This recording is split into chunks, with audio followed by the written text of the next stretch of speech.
ధనియాలు పెద్దవి 2 స్పూన్లు, సొంటి ఒక 4 ముక్కలు, బిర్యానీ ఆకు, సోంపు, జీలకర్ర 50 గ్రామేమో జీలకర్ర, సోంపు ఒక 2 స్పూన్లు,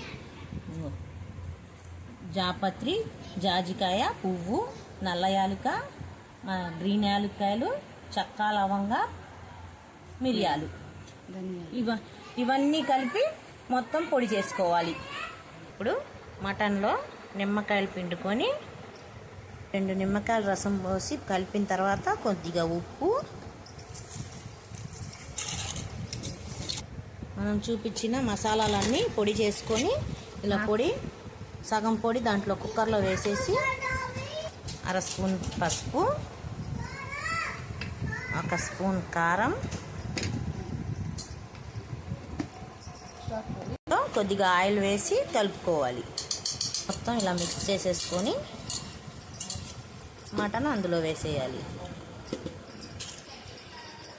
చక్కగా మటన్ లేతగా ఉన్నది తెచ్చుకుంటే బాగా ఉడికిద్ది. ఇది 1.5 kg మటన్ మొత్తం కలిపి ఇలాగా ఒక 5-6 విజిల్స్ వచ్చేదాకా పొయ్యి మీద పెట్టుకోవాలి.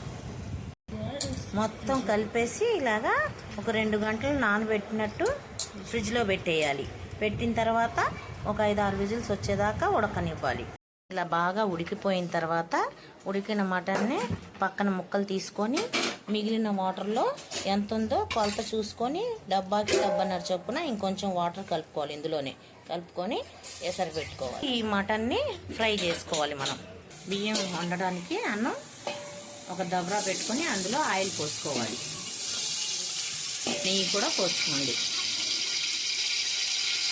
మీ ఇష్టం, నెయ్యి ఎంత వేసుకుంటారో వేసుకోండి. వండుకోవడానికి అందులో ఇవన్నీ గరం మసాలాలు మొత్తం జీలకర్ర, చెక్క, లవంగా, జాపత్రి, బిర్యానీ ఆకు అందులో ఆయిల్లో కూడా వేసేసుకోవాలి. ఉల్లిపాయ వేసి కొంచెం వేగాక అందులో పచ్చిమిర్చి వేసుకొని వేపుకోవాలి. ఇందులోకి నల్ల నిమ్మకాయ కావాలి, కానీ మన దగ్గర లేదు, అందుకని మామూలు నిమ్మకాయ వాడుకుంటున్నాం. జీడిపప్పు, ఉల్లిపాయ బాగా వేగాక అందులో వేసిన మసాలా పొడి ఇంకొంచెం పొడిని వేసేద్దాం. ఆ వాటర్ మిగిలింది 2 డబ్బాలు ఉన్నాయి. ఇప్పుడు మనం కావాల్సింది వేసుకుందాం, ఎంత కావాలో. డబ్బాకి 1.5 చొప్పున 6 డబ్బాలు వేస్తున్నాను నేను బియ్యం. దానికి వాటర్ దీంట్లో పోసేయాలి. అది బాగా మరిగేదాకా టేస్ట్కి తగినంత వేసుకోండి. రైస్ ఉడికేలోగా పక్కన మటన్ని ఫ్రై చేసుకోవాలి. నెయ్యి, నూనె వేసి ఫ్రై చేసుకుందాం. ఇలా ఒక్కొక్క ముక్క పెట్టేసి ఫ్రై చేసుకుందాం.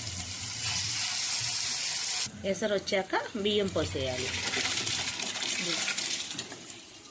ఇలా బియ్యం పోసి ఉడకనిద్దాం. ఇలా ఫ్రై చేసి పక్కన పెట్టుకోవాలి. ముక్కలు రైస్ మీద పెట్టుకోవడానికి బాగుంటుంది. ఇది క్రిస్పీగా ఉంటే చాలా బాగుంటుంది. అన్నం ఉడుకుతుండగా ఒకసారి కలుపుకోవాలి. ఇలాగా పొడి పొడిగా ఉండాలి బియ్యం. వచ్చిన తర్వాత ఇలా ముక్కలు పైన పెట్టేయాలి. ముక్కలన్నీ అలా వేసేసి పెట్టేయాలి. ఇప్పుడు దీనిపైన ఆనియన్స్ అవి వేయాలి, చూపిస్తాను. ఉల్లిపాయ వేపిని, దాంతోపాటు జీడిపప్పు, బాదం పప్పు అవన్నీ కూడా వేపుకున్నాయి. ఇలా మనకు ఇష్టం వచ్చినన్ని వేసుకోవచ్చు. జీడిపప్పు, బాదం పప్పులు, కిస్మిస్ కంపల్సరీ దీనికి. కొత్తిమీర, పుదీనా వేసుకోవాలి.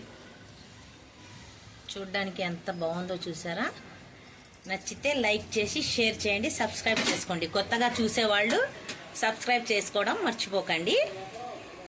మందిలోకి కాంబినేషన్ టమాటా పచ్చడి, పచ్చి టమాటా పచ్చడి అన్నమాట ఇది.